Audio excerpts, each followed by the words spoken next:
Are you ready to take your business to the next level? Every day there are countless books and articles that are published offering the key on how to make your business a success. It's easy to feel overwhelmed trying to keep up and run your business. That's why Deb Creer created the Business Power Hour. Keep up on the latest trends, best practices, and techniques for how to make your business a success. Let the Business Power Hour do the heavy work for you. Good morning. Good morning. I am Deb Creer, and I am passionate about giving professionals the tools that they need to make themselves and their businesses as successful as possible. And oh my gosh, we're going to be talking with a gentleman today who is an entrepreneur. And I love his story because it's one of those stories that I think will hit home with so many of us because it's, let's say, a rags to riches type of story, right? But please join me in welcoming Dennis Balonze to our program today. Welcome, Dennis. How are you doing? Thank you for having me. Great, great. Well, let me tell people a little bit about you, and then we will jump into this. So the entrepreneurial journey for Dennis Balonze began when he was just 12 years old, sweeping floors in his uncle's barbershop in Paterson, New Jersey. He was inspired by the sense of community and business hustle, eventually earning his hairdresser license while still in high school. After graduation, Dennis worked in salons to master his craft, and in 2001, he purchased an 80-year-old barbershop in Montclair, New Jersey. That shop grew into multiple locations and sparked his interest in real estate investing. At just 22, Dennis bought his first two-family investment property in Belleville, New Jersey. Managing and renovating it taught him the power of passive income and appreciation. In 2005, he used a 1031 exchange to expand, which led him to Huntsville, Alabama, and the founding of his investment career. He later invested in Fort Benning, Georgia, and partnered with firms like Borland Capital to underwrite deals and scale his knowledge. After 2 decades in the barbering business, Dennis sold off his shops to focus fully on real estate, specifically real estate investing. So again, Dennis, welcome.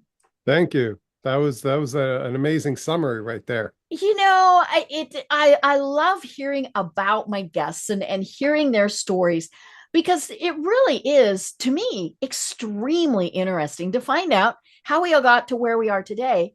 So tell us a little bit more about that. Yeah. So where do I mean, you did a great summary because that's like a whole podcast in itself. Right. Explaining where I came from at 12 to where I'm at now. I guess the fun part would be when I started investing in real estate. Let's back up because Okay. I think, when you were in the barber shop, and I saw this on your bio, and of course, we all know this, barber shops and hair salons are kind of the meccas for a community, right? Yes. Where you can learn so much just by listening. So tell us a little bit more about that.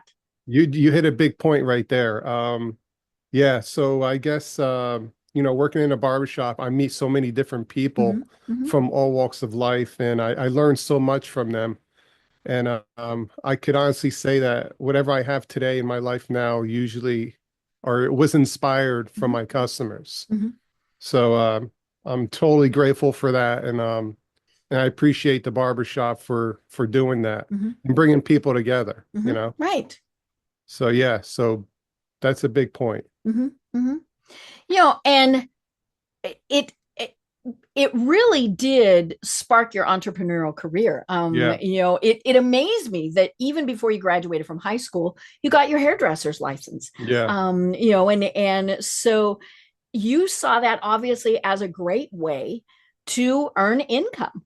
Right. Yeah. So it was kind of a side hustle. You were a student. When I got my driver's license, it was a great side hustle to drive around to my friend's house. Oh, okay. And that would pay for my gas money. So, and then it just started like sinking in with my friends that I'm the barber. And then, I just kind of taken on that identity, and it just felt good to me. So That's why I probably opened my shop when I Hmm. was 22 years old, Hmm. because I had the confidence since 10 years Hmm. ago. I was in my uncle's shop sweeping the Hmm. floor. So that gave me the Hmm. confidence to want to open a shop that early. Right. And then, yeah, so you want to get on to the real Yeah. estate part or? No, this fascinates me, as you can tell. Um, so like the person who does my hair, she's my confidant, right? Yeah. Did you find that as a barber, people kind of shared things with you Oh, yeah. that they might not share with anyone else? Big time. Big time. Um, I was my shop was in an affluent area, Hmm. outside of New York City. So I had a sense of Wall Street in my Hmm. shop. We had a lot of corporate Hmm. executives, writers, Hmm. artists, students from a Hmm. college, Hmm. entrepreneurs. So I was exposed to all these Hmm. different elements, Hmm. and each one I took a specific, um, interest in, Hmm. especially like the entrepreneurs and the Hmm. startups. When I would sit down with them and they would tell me about their business model and how Hmm. they're growing it and how they're applying the Hmm. technology now. I could remember like one customer, he started an Amazon business Hmm. selling dog food out of his basement. Hmm. And I started cutting his hair at this point, Hmm. and I just met him. Right. And yeah, we're still friends today. This was Hmm. over 15 years ago. Hmm. Uh, and he's doing like $30 million a year now in gross revenue, I just love it. starting out Hmm. in his grandmother's basement Hmm. selling dog food. And Hmm. I'm still friends with him to this day. Hmm. Which so that little conversation there inspired me to have my own brand on Hmm. Amazon while Ah. he was doing that. So we were Hmm. feeding off each other. Hmm. And What'd then you sell? so I chose the personal brand route. I'm Okay. a private label. Okay. Okay. So I was designing products for barbers. Okay. Perfect. Hmm. So because I felt more relatable to that, Hmm. and I felt like back 15 years ago there was a need for barbers Hmm. to update their tools, Hmm. because we went for a period a while where our tools were just not getting innovative Hmm. at a time. So Hmm. I just felt like there was a time for new innovation to come in. Hmm. So shaving products, Hmm. aftershave, shaving cream, Hmm. razor, is called Barber Up. Barber UPP, one word. You Hmm. could find me on Amazon. Still? Still, Ah. Oh, I love yes. that. I love that. And that I think is one of the things that we see with a successful entrepreneur is they end up with multiple things that they're doing. Yeah. Yeah, you hit another good point, because part of that brand, when you start doing things and getting into business, you see that like the systems could be applied anywhere, Hmm. right? It's not just one way, and you Hmm. could be creative, Hmm. which is great because I was doing shaving products, and then all of a sudden my daughter, she was like 9 years old, inspired me at a tea party with my wife. Hmm. We were they were drinking tea and having pastries or whatever, Hmm. and they were sharing the sugar bowl Ah. amongst everybody, and Hmm. everyone was double dipping the sugar. Hmm. So You my thought, daughter, ew. yeah, my daughter was like, Dad, that's kind of gross. Everyone's double dipping. And I'm like, so Hmm. what would you rather have? She's like, I don't know, something more sanitary. Hmm. So later that day, we were at a restaurant. We saw individually wrapped sugar cubes. Hmm. She said, what do you think of Ah. that? I said, that's pretty interesting. Hmm. So I researched it and I looked into it and I thought it'd be a good idea. Hmm. So I told her, listen, I'm going to make this packaging for you. We're going to design this all about you, and you're going to follow me Hmm. as we put this thing together, whether it fails or not. Hmm. You're going to follow me. And you're Right. going to Because follow what she's going to happened. learn from the Of mistakes. course, we're going to Hmm. foster a Hmm. little, this is my opportunity to Hmm. foster some entrepreneurship. Hmm. So that winded up becoming my top three bestseller in my I whole love lineup. it. Hmm. So now she sells sugar cubes in like three different countries. Wow. Yeah, she has we have over 2,000 reviews at this point Hmm. on Amazon, and it's been a great Hmm. run. And I'm glad she's able to see it, Mm-hmm. from idea to Mm-hmm. execution and to follow through with it. Whether we Mm-hmm. succeed or not, it doesn't matter. We Right. follow through with it. Mm-hmm. We Mm-hmm. did our research, it Mm-hmm. looked okay, Mm-hmm. and we're going to do it. I love it. And she was 9. He was 9 at the time, yeah. Oh, I love it. You So, know, and I mean that's a great story because yeah, we need to start our kids young thinking about all of this, right? yeah, I mean, it's not whether you start. I was inspired in that Mm-hmm. moment. So it Mm-hmm. wasn't like, oh, I'm going to wait till you're 12 or Mm-hmm. 14. No, Right. it's now. You Mm-hmm. inspired me now. I Mm-hmm. don't care how old you Right. are. Well, So and if you'd waited, somebody else might have come up with that idea. that too, that too. So, Mm-hmm. those, you just execute as fast as you Mm-hmm. can and just hope for the best. Mm-hmm. Right. And as I said, if something doesn't work, well, then you learn from that. Why didn't it work? Was it the price point? Was it, I was talking, it's funny. I've been being interviewed. Somehow I got tied in with an accelerated high school in Pakistan.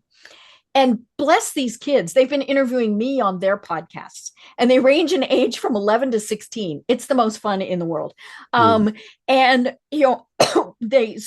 one was asking me for advice yesterday, and I said the tricky thing is we might think we've got the greatest product or service in the world, but if nobody else thinks that, then we might. But why? Was it that it was ahead of its time? All sorts of things.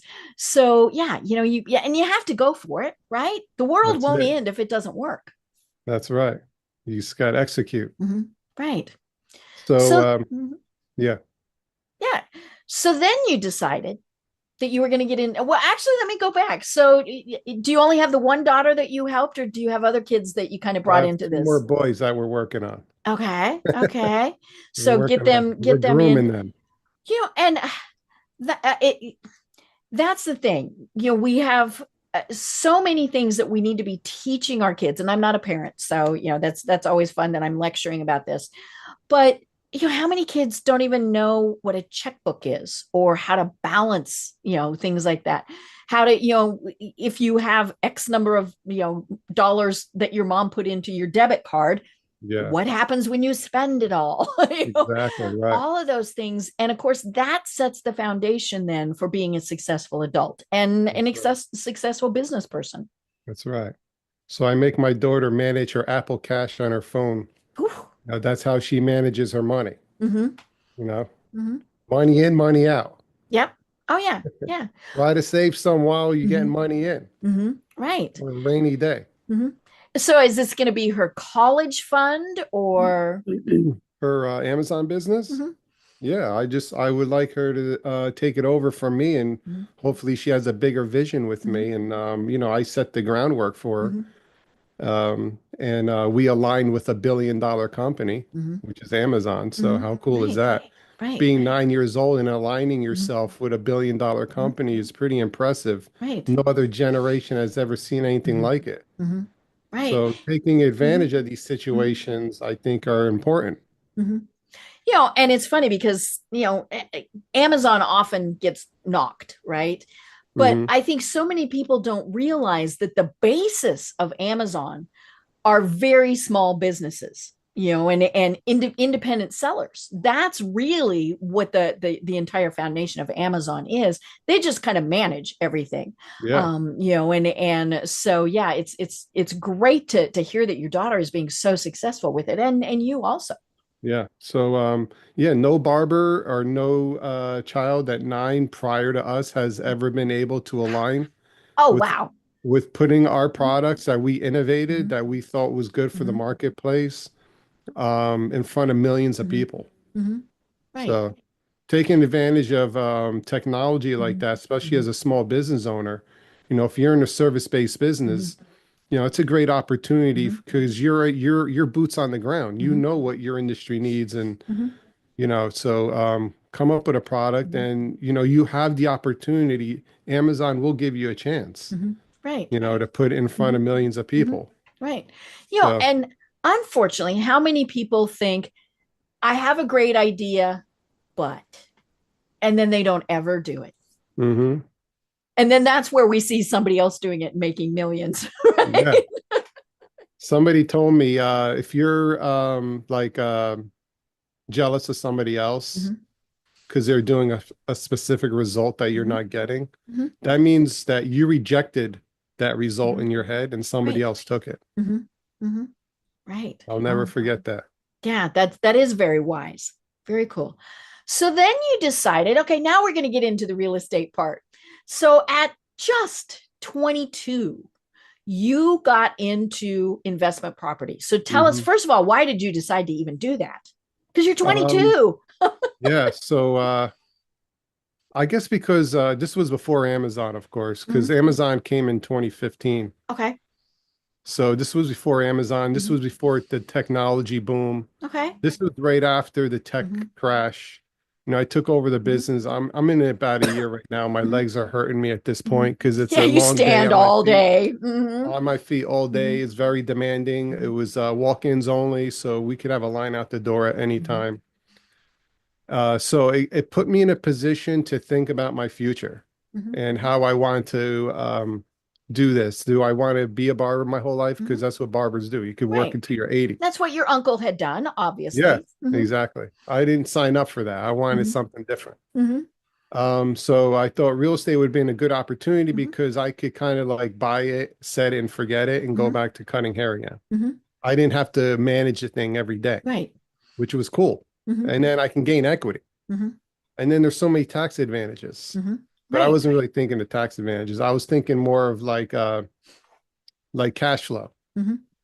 so how many doors will it take for me to replace my income? I always thought about Oh, that. okay. I How like that many, idea. yeah, how Mhm. many doors, how much income per Mhm. door to replace like a Mhm. day's work, Mhm. you know? Because it's hard to work on your feet all day, Mhm. and things get more complicated as you get older, you get a Mhm. family. Mhm. I was single at the time. I could Mhm. handle it, but as your family grows, your incomes, your expense Mhm. grows, because you're getting a house now and all Mhm. that. So I just thought real estate was a great way to scale it, Mhm. forget it, and so I could focus on my business Mhm. daily operations. Mhm. So I guess by positioning myself early on, um, allowed me to think about my future, Mhm. which I think that was the best thing to do. Mhm. And yeah, at 22, I mean, that's just Yeah, most people at 22 are thinking, "Where's the next party?" exactly. You know? Exactly. I got a little ahead of myself there. You did. And so you bought a two-family property. Yeah. Yeah. It was, And and did you have to, you I mentioned in the bio you had to renovate it, yeah. Yeah. but then, did you, as the landlord, did you manage it or did you hire someone to be No, your I property managed it. manager? I Okay. managed it. It was Okay. my first money I made in the shop, and I Hmm. wanted to go invest it. So Hmm. I thought a two-family would be great. Okay. It was probably the worst investment I made in terms of choice because I Hmm. didn't have the experience Hmm. and the mentorship around me to Hmm. tell me what to do. Hmm. I was just like, oh, I got 20 grand. Hmm. This is a 10% down on a property. I'll Hmm. just take whatever comes along my way. Hmm. Just show me the property, whatever. Hmm. And then when I got involved in it, I didn't realize, ooh, the bedrooms are too small. I didn't realize tenants want Okay. big bedrooms for their king Okay. size beds. Hmm. Shared driveway. I didn't think about tenants off-street parking. Okay. This was a one-way road, Hmm. and if it snowed, all Oh, the they're parking would stuck. be gone. Hmm. Yeah, there would be Hmm. no parking. So I Hmm. didn't think of that one. No closet space. Hmm. Well, it sounds like it was an older building. Yeah, it was an older Hmm. house, older neighborhood, and Hmm. I couldn't get the rent that I wanted, but Hmm. it managed. I Hmm. paid the expense on it. Hmm. It wasn't the best thing, but it was a Hmm. great learning Right. experience Right. on Hmm. going forward on what Hmm. to look for in a property. Hmm. So getting my feet into the water was Hmm. the best thing to do Hmm. to learn. I love that. Do you still have that property? No, I sold that as soon I as knew you were going to possible. say that, right? I You went, sold it. mm, I sold it as soon as possible because mhm. luckily the market was working for me because Okay. the market was running up Mhm. in And you'd oh 05, renovated oh it 08. and mhm. Yeah, it doubled in value. Wow. So I took advantage of the situation and I got out of there. Right. So now, going forward, have you always stuck with the multifamily properties, or did you ever do just single family things? In the beginning, it was residential real estate, Okay. small units, like 1 to 2 units, Okay. because lending is the easiest there. Okay. Right. Because Um, there's less issues. There's probably a better a word, but lender, a mhm, lender will lend you, at least back then, this was 20 years ago. This is mhm, totally different than now. mhm, Now you got so many more lending options. right. But back then it was like a lender will be more Mhm, than happy to lend you money on a residential real estate right. It's with less risky. Right. Yes. minimal down Mhm, at the time, and I didn't have a lot. mhm, So I needed to maximize what I mhm, had. mhm, So I just stuck with residential real mhm, estate with little money down, and I mhm, leveraged as much as I can mhm, because I figured I had enough time. I was mhm, young to carry out mhm, everything. mhm, So that's how I mhm. handled that. Right. Yeah, and that's understandable. If you're looking at, say, a building that's got 10 units, that's to a lender 10 different risks. That they're thinking, what if you get, a bad tenant? Mhm. If you get 10 of those, you're in big trouble. But if you only have a one or two or, maybe four, unit, that's the risk is definitely reduced. All right, so there's a different mindset there. The 10 unit Okay. is a commercial property. Okay. It would be anything over 4 units would be considered commercial. Okay. As opposed to strictly residential. Anything under four would be considered residential, Okay. and they would fall under residential lending guidelines. Ah.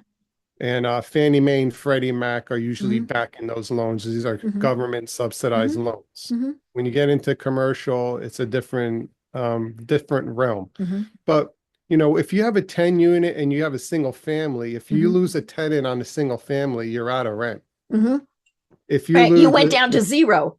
yeah, you went to zero. But hmm if you have a 10 unit building and you lost one, you hmm have one vacancy, you still got hmm nine hmm incomes that will still help pay your bills. So Right. I'm not against hmm commercial real estate, and it's a great way to hmm build wealth faster, I hmm think, through commercial if you can hmm get involved in that.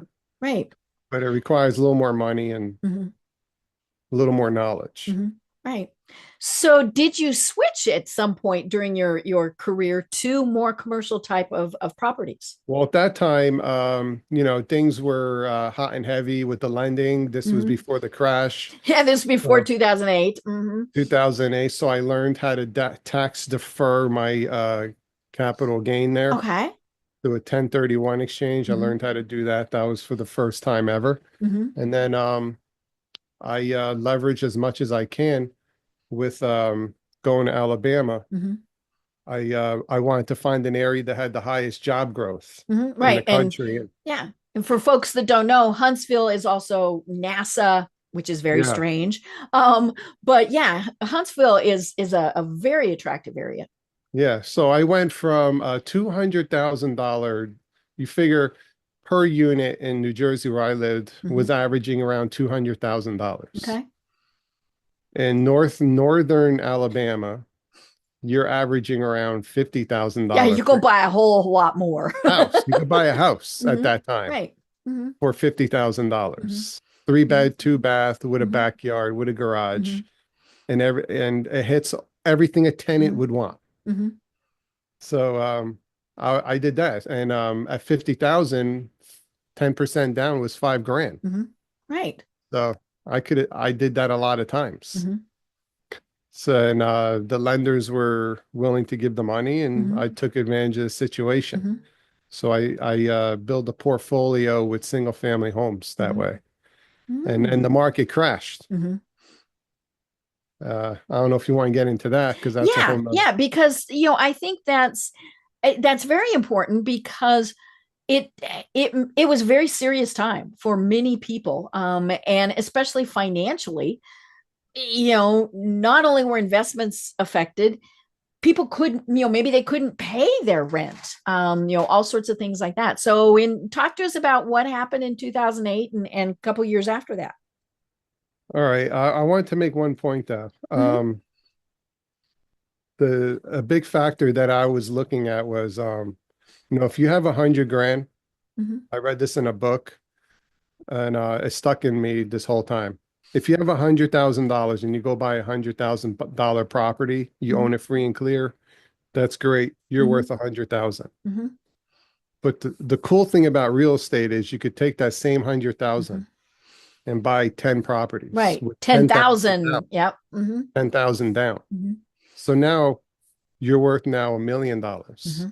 Well, you're not worth, I mean, you don't own it free and clear, but Right. you're Hmm. controlling. You in the The point, bank and the point is Mhm. you're Mhm. controlling $1 million worth of real estate Right. with a hundred Hmm. thousand dollars. Hmm. So there's a lot to be said about that. Hmm. And that's what that was the mindset for the real estate Hmm. the whole time. Hmm. And I still live to that to this Hmm. day. It's about control. Right. How Hmm. fast or how can we take Hmm. control of this unit and Hmm. what kind of value add can we Hmm. do to it to increase the value? Hmm. Right. And if you can master that, you could become very wealthy. Hmm. And I love this concept because I think so many people do think, oh, I should own it free and clear and not have a bank or anybody, any lender that they're having to pay back. But it is all about building the multitude. So I was brought up that way. I was brought up Yeah, you paid your to be bills. to Hmm. be debt free. Hmm. Right. My old school parents would be like, no, don't take any debt, don't pay any Hmm. interest. I mean, that's all fine and good, Hmm. but you have to understand what kind of financial system we live in. Hmm. And it's not our financial system is meant to be in debt, Hmm. but not bad debt. Right. Good Yeah. debt, Hmm. good Hmm. debt. So if you understand that concept and you know that, it makes sense to go get debt on a good asset that Hmm. produces income every Hmm. month because there's so many things, there's so many Hmm. benefits to it. Like Hmm. we have United States has the best tax advantages Hmm. when it comes to real estate in the world. Ah. Our ability to write off interest on our Hmm. mortgages, Hmm. Right. we could depreciate the asset Hmm. against our income. If we collect income, we could depreciate it. Hmm. It could be a tax-free income. Hmm. So, and then if we make money and we sell it, we could defer the tax Hmm. Right. It into just kind another of is this property. rolling type of process. Yeah, defer it into another property. Hmm. So when you understand all that, then you could definitely see Hmm. why taking on debt Hmm. would be a smart thing to do. Right. Right. It does make me curious. Are you self-taught with all of this? I read a lot of books in Barnes and Noble I love it. back in Hmm. the day. Hmm. Before there was YouTube and stuff, I used to Hmm. sit in Barnes and Noble in Hmm. the personal development section Hmm. and just read real estate books and Hmm. personal development. So yeah, I guess I was self-taught Hmm. by doing it as well. Hmm. Right. Learning, taking small Hmm. purchases, Hmm. learning, and then moving on. And Hmm. Right. And I think that's one of the things that is key is to to you're not buying the $1 million properties, no, and you're doing not at all. small and just continuing Yeah, that slow, steady I growth. stayed within my means. Hmm. I used the money I had at that time, and Hmm. I asked, how can I maximize it? Hmm. So you're probably thinking, all right, so here I am in New Jersey. Why Hmm. would I ever want to go to another state? Right. Especially I, Alabama. yeah, I never even thought about going there. Why would I want to go there? Hmm. So I read in this one book, it made a lot of sense to me. It Hmm. says, live where you want to live, Hmm. invest where it makes sense. Ah, that makes sense. That resonated with me. Hmm. Hmm. So I was like, Right. all right, I could do that. Hmm. I could live Hmm. where I want to live. Hmm.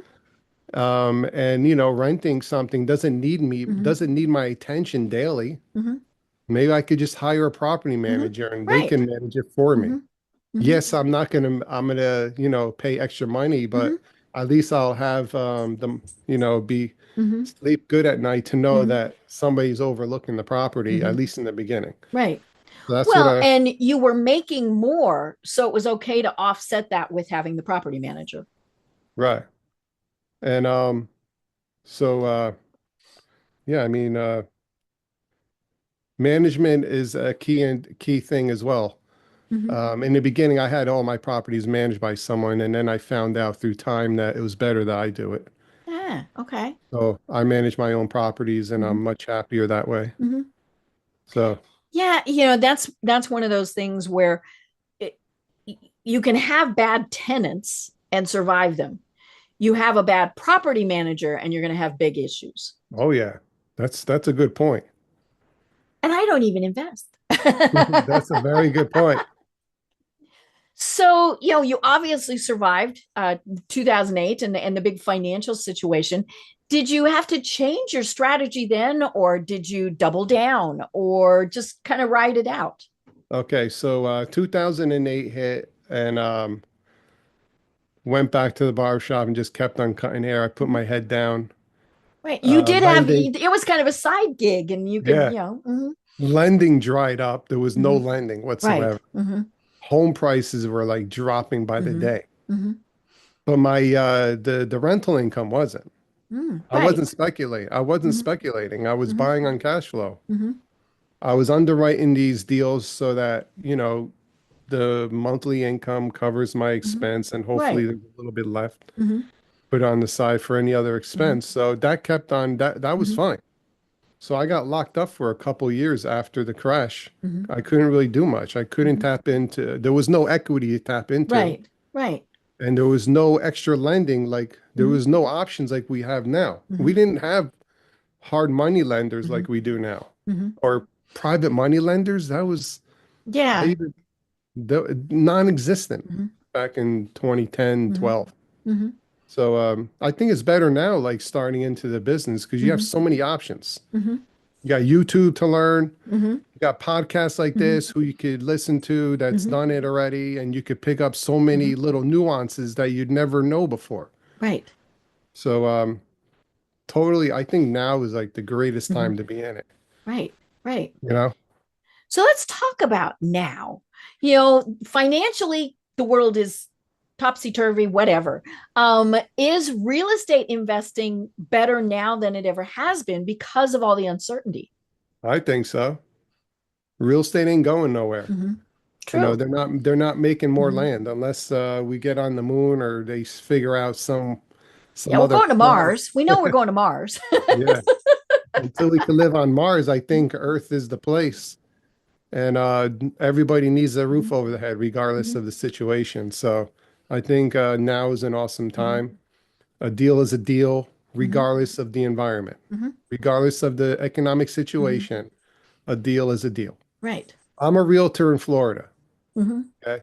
And one thing I learned was people are buying and selling every single day. mhm. Every day there's new properties being Right. listed Mhm, and there's property being sold, mhm, regardless of the economic mhm. conditions. So doesn't matter. Right. And the market goes up and the market goes down. I That's mean, correct. that's just the thing.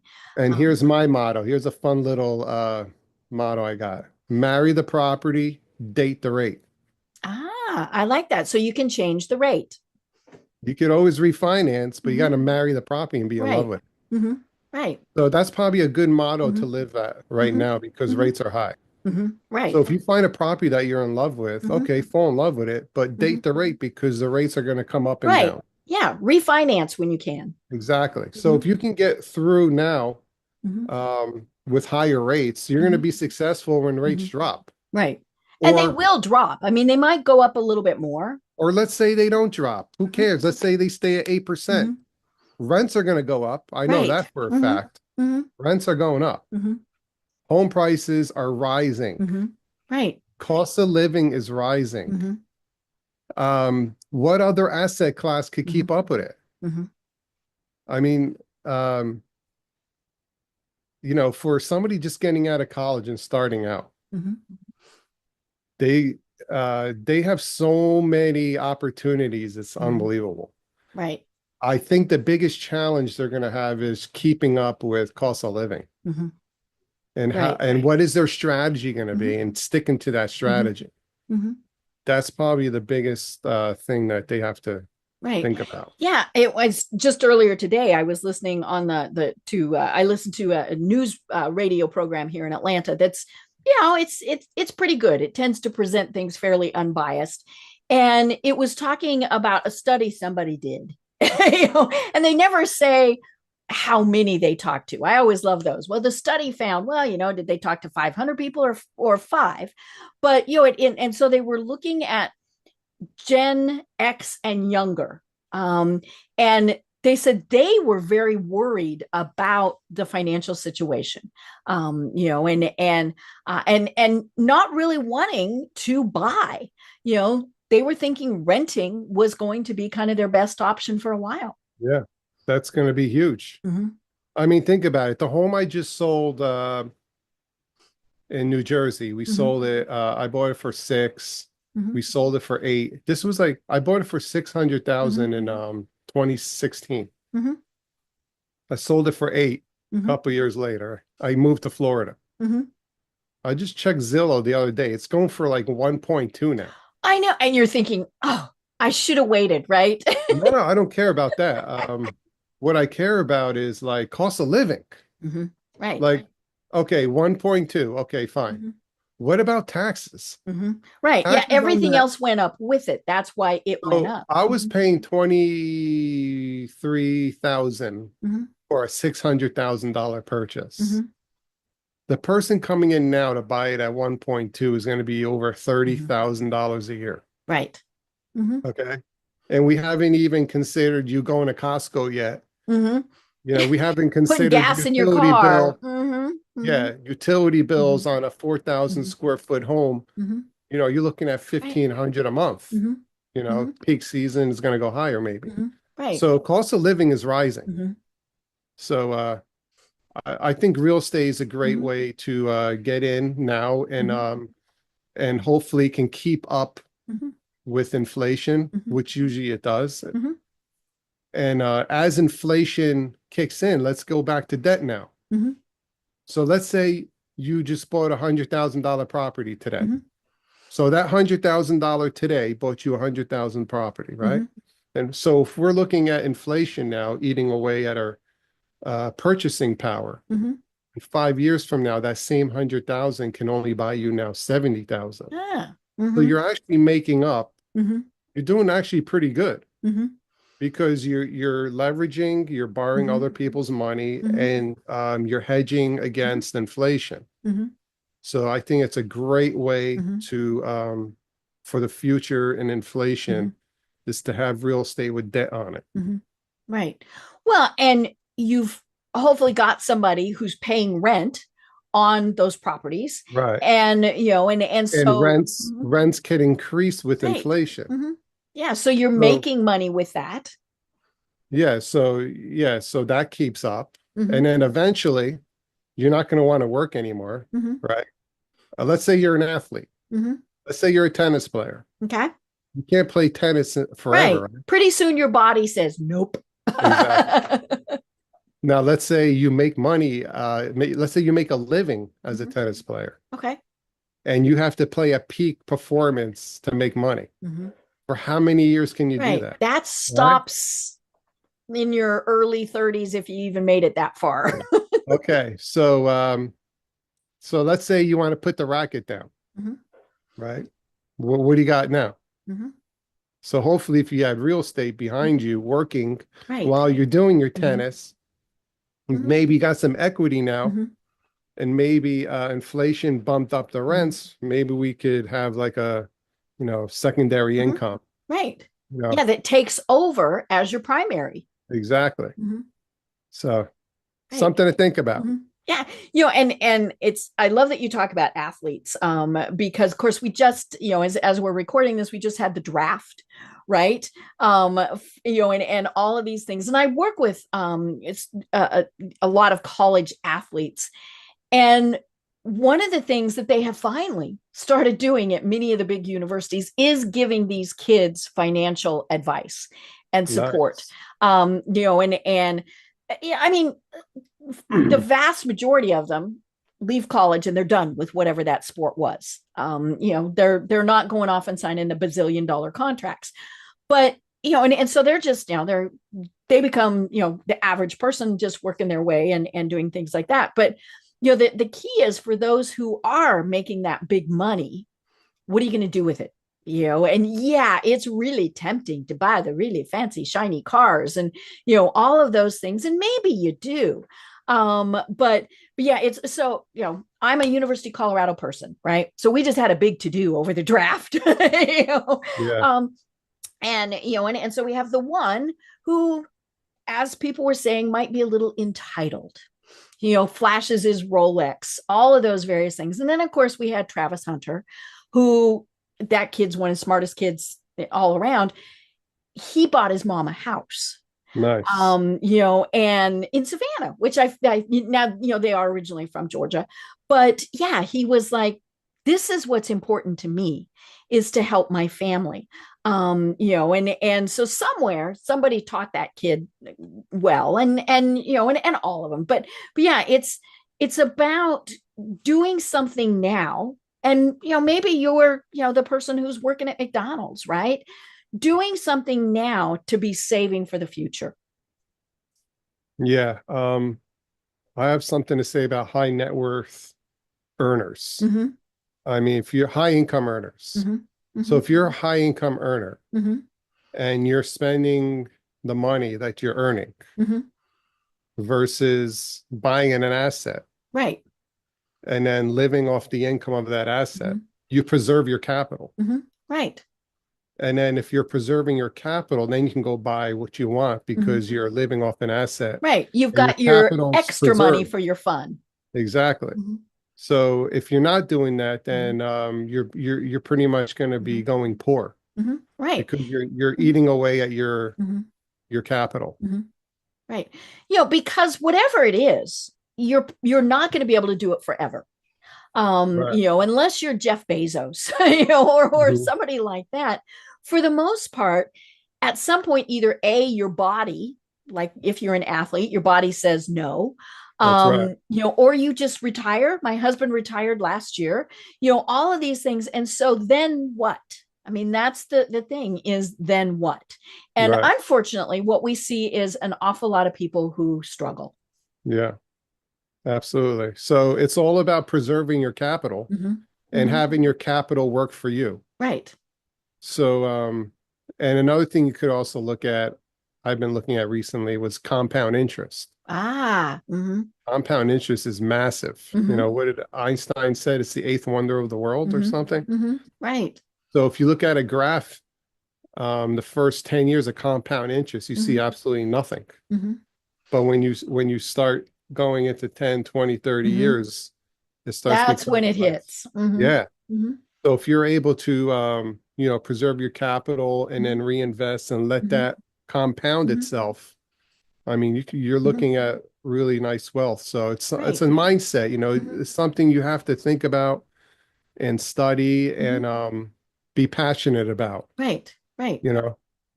And let's be honest, the time to start, if you haven't, is now, right? Yeah, exactly, now. Yeah. And so if somebody is saying, okay, I see the light, where do you suggest they start? And let's say they've got 50,000, wherever they've got that. And I recognize that's a pretty hefty sum for an awful lot of people. That's great. Great start. Yeah. So what are they going to do? Well, let's say sitting in a checking account doing nothing. Okay. Step one, put it itsy bitsy interest. Blah. Yeah. Not even. Banks are not even giving you interest. Right. 0.001. Yeah, you're getting truly not even a penny on the dollar in many and cases. By the way, if you're unaware of this, putting money in a bank, it becomes a liability to the bank. They're gonna be placing that money somewhere. Right. Yeah, they're investing it. They're doing whatever. It's not just sitting somewhere. Right. If you put $10,000 into a bank, they were allowed to, by law, to lend $1,000 right. on that money. So they're placing it somewhere. Right. So go put in interest for now. Go find an interest-bearing account that's safe. Right. Right now, American Express is offering 3.7% on a savings account. And they'll deposit the interest every month. So you're getting the compound interest monthly. Right. Okay, so now we've established we have interest. Mm-hmm. We thought about it. We took action. We Mm-hmm. saved it. We put it there. We're protecting Mm-hmm. it. We're not touching it. Mm-hmm. Right? Second step would be now, what can beat my 3.8%? Right. What could beat it? Mm-hmm. Now you have a mindset now. Mm-hmm. See, now Mm-hmm. now we're thinking like, what can I do Mm-hmm. to make more money? If not, Mm-hmm. then I'll just keep it here. Right. Yeah. It's not Why? Why losing. risk it? Why risk Mm-hmm. putting it into an Mm-hmm. investment Mm-hmm. and possibly losing it? Mm-hmm. And I'm just making 3.8 Mm-hmm. right now. Why am I going to put it anywhere Mm-hmm. else? Right. Wait for your deal. Mm-hmm. So let's say you come across, I don't know, a single family house that needs work and you're a Mm-hmm. handyman. Mm-hmm. And let's say it's Mm-hmm. $100,000. I'm just making up numbers. Mm-hmm. And you want to put 50,000 down. That's Mm-hmm. fine. That's cool. You don't have to, but you Mm-hmm. can. And let's say that you could flip the house Mm-hmm. because you did your research and Mm-hmm. everything, and you could 50% your money. Yeah. Wow. That's not bad. That's much better. That's Mm-hmm. better than 3.8, right? Mm-hmm. Mm-hmm. And if it goes south on you, at least you could rent it. Mm-hmm. Right. And I'm sure you can get better than Mm-hmm. 3.8%. Right. Yeah, because you did your interest, you're in a good neighborhood, all of those Exactly. things. Mm-hmm. Right. You have a house, maybe you could Mm-hmm. refinance it. Mm-hmm. Maybe it's going to be worth 300. And now Mm-hmm. that you fix it up, the appraisal might come in Mm-hmm. higher. Right. So maybe you could refinance it, pull the Mm-hmm. money out, put the 50,000 back into that account at Mm-hmm. 3.8, Mm-hmm. Yeah, and so then you've got have your cushion there. yeah, Mm-hmm. and then have the money leveraged in the Mm-hmm. house. So you have Mm-hmm. $100,000 in the house. Mm-hmm. You have 50,000 in the bank. You can start that process over again. Mm-hmm. Right. It's called the BRRRR method: Mm-hmm. buy, renovate, rent, refinance. BRRRR. Mm-hmm. Mm-hmm. Buy, Burr. Okay. Mm-hmm. buy, renovate, rent, Mm-hmm. refinance. Very Now, good at strategy. some point, do you sell? If you want. Okay. If there's another opportunity that makes sense, Mm-hmm. Okay. right? So let's say you bought a duplex Mm-hmm. and you want to scale it up to a fourplex. Mm-hmm. Will it make sense to sell if the numbers are good, you could defer your capital gain Mm-hmm. again. Remember 1031, Mm-hmm. you can go from a 2 to a 4 and then take it from there. Mm-hmm. Right. Right.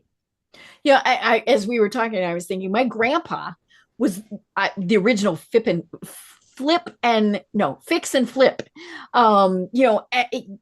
Growing up, I we never had Christmas in the same house because he would buy a property, he would fix it up, and he was completely self-taught carpenter, and he did really good work. That's awesome. They'd sell it, and then they moved into each one. So he would as he would it was kind of this cycle of things. But yeah, we never spent Christmas in the same house in That's awesome. 10-15 years. Yeah. And it really was he clearly knew what he was doing. And there were, I'm sure, I was a little kid when this happened, so there were probably times where we were in the same house more than 1 or 2 years. But he definitely understood that whole concept. Nice. Yeah. I call that house hacking. Mm-hmm. Right. So let's say you buy a duplex, you live in Mm-hmm. one side, They you rent did. out the other, Mm-hmm. Mm-hmm. you rent out the other, they help subsidize your living Mm-hmm. costs. Mm-hmm. How Right. cool is that? Yeah. I mean, that's exactly what they did. The other half of the duplex paid everything. Hmm. And so then they had more money to do with their next property. Absolutely. So yeah, so for somebody like we're going back to a college kid Mm-hmm. example, coming out of college, Mm-hmm. I think the first thing they need to do is go buy your first, instead of renting, try to see if you can get like a property where you could house hack it. Okay. You Mm-hmm. know, I mean, you're young, you could probably Mm-hmm. pull it off in the beginning. You don't Mm-hmm. have kids. Mm-hmm. And then when you start having kids and your wife is sick of having Yeah, she's tenants, like, I don't want to live out of boxes anymore. yeah, at least you have options, right? Mm-hmm. At least you could Right. say, well, okay, we'll leave here and we'll rent this Mm-hmm. and we'll go get a house, Mm-hmm. or we could sell this because we got equity now Mm-hmm. Right. and we could tax defer it Mm-hmm. to our next Mm-hmm. property, or we could just go house hack another Mm-hmm. property. Mm-hmm. Right. If Find you're one you like, adventurous, dear, and we'll. if you're adventurous, Mhm, go house hack another one, mhm, right? And then keep rinse and right. repeating the Mhm, process. In 10 mhm, years, you might have like 20 units, mhm, 20 doors. mhm. It's a Right. great FHA, not FHA, a federal, it's a government-backed program right now, Mhm, for first-time home mhm, buyers. If you buy a 4-unit apartment building, mhm. they're willing to do 5% down. Wow.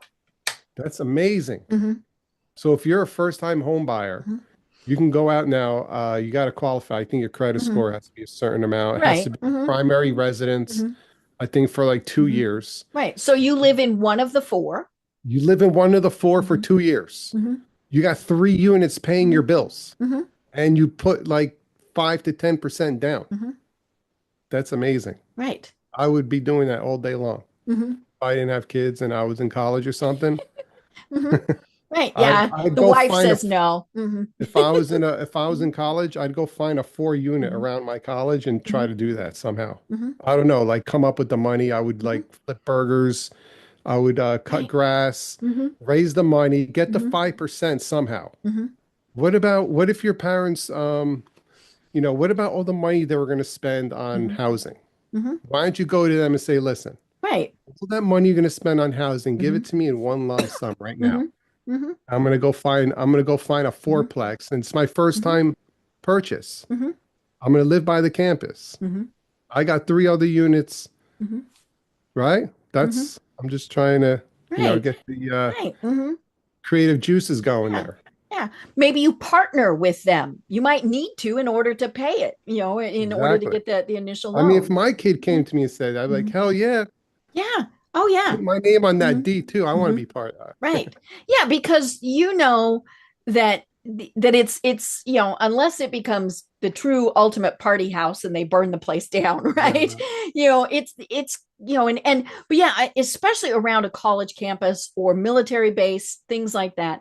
Housing is there's always a shortage. Yes, Period. Because there's absolutely. not enough dorms. All colleges or and military bases, the numbers there go up, Yeah. and so they need more places to live. Yeah. So like you do that for 4 years. Mm-hmm. Okay. So you're out of the 2 year window. Mm-hmm. You could leave. Mm-hmm. You could go rinse and repeat that for your job, Right. Mm-hmm. right? So now you got 4 units right out of the gate in college. Mm-hmm. You got 4 units Mm-hmm. going. Boom. You're in the Mm-hmm. working world. You got a job. Mm-hmm. Go find a 4 unit next to your job Mm-hmm. and do the same thing for Right. another 5 years. Mm-hmm. Mm-hmm. When you go get a wife and have a kid, you got 8 units Mm-hmm. under your belt Right. already. And you can probably put down a pretty good deposit on the dream house. Yeah, maybe you could sell one off Mm-hmm. if you want Right. and go buy your dream house with it. Mm-hmm. Or you could be a renter, Mm-hmm. right? Mm-hmm. And just go rent the house of your dreams with the income you're making from the 8. I Mm-hmm. don't know. You have options. Right. Yeah. And I mean, that I think is probably the biggest thing is to give yourself options.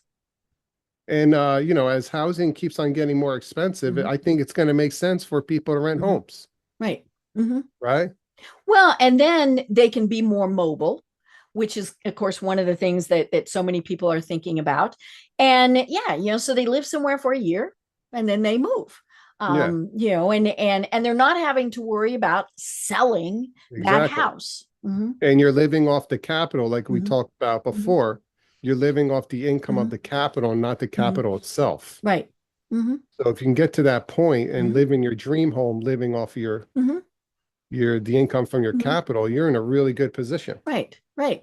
And and let's go back to the person who just got married, right? So you live in a small place, then you move to a bigger place because you need more bedrooms, and all of those various things. And then at one point you might actually decide, okay, we're done moving. So then you do find the place of your dreams. Yeah, exactly. Mm-hmm. Well, oh my gosh, we don't have an awful lot of time left. One of the things that I was thinking about was how long do you hold on to your properties? I mean, like, do you have some that you've had for many, many years, or is it kind of more of a continual type of turnover? Forever. Okay. Except for that very first place. Yeah, except that first one. Hmm. But I wouldn't recommend forever. But Okay. there's times when you have to reposition the portfolio Okay. or reallocate. But the point is, it stays in. It Right. stays in the pot. It doesn't come out of the pot. Mhm. So forever, as long as Mhm. you're reallocating Mhm. for what makes sense. Mhm. Going back to the Mhm. example of the 3.8% Mhm. interest rate account, Mhm. you have to reevaluate where you are Mhm. and where you want to be, Mhm.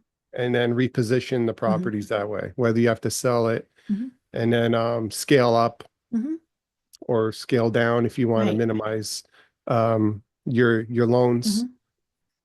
So it really depends on where you're Mhm. at in life, and but think of it forever, Mhm. and it's a legacy, and it should Mm. be something Mhm. passed down to family members so they Mhm. can enjoy the Mhm. benefits. Right. Right. And they might decide, hey, we don't want to do this. And so they're going to sell. But That's on then them. that's yeah, and so yeah, it's funny. I have a brother-in-law who had 13 properties and that was one of the things they were trying to figure out was, what the heck do they do? Because none of his kids wanted to deal with any of that. That's a good But problem yeah, to have. oh yeah, to be thinking, okay, we have all this money or this potential money. What the heck are we going to do with it?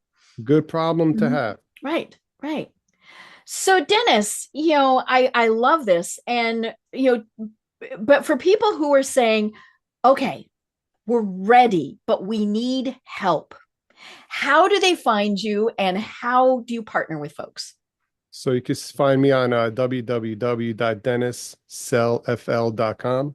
Okay, and we'll link to Um, that in our show notes. yeah, you can see my bio, Mhm, everything, mhm, about me is there.